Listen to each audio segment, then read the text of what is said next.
In a new op-ed, Timothy Cardinal Dolan is throwing his support behind the NYPD. While he says protesters have legitimate concerns about police, he also says that we need to stop demonizing the entire department.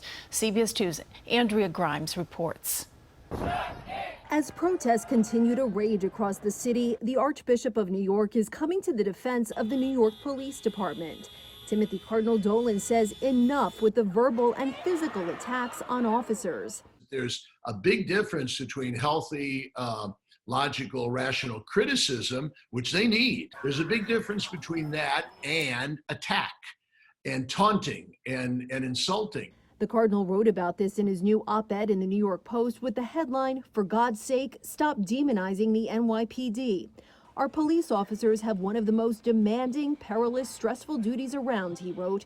Now we have added to their load with continual, at times exaggerated, rash and inaccurate criticism, combined with rocks, Molotov cocktails, and taunts flung by hotheads and radicals.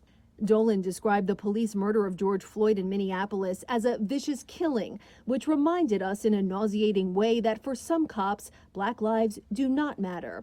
But in New York, he notes the vast majority of police officers are good and do not deserve to be on the receiving end of incidents like this one.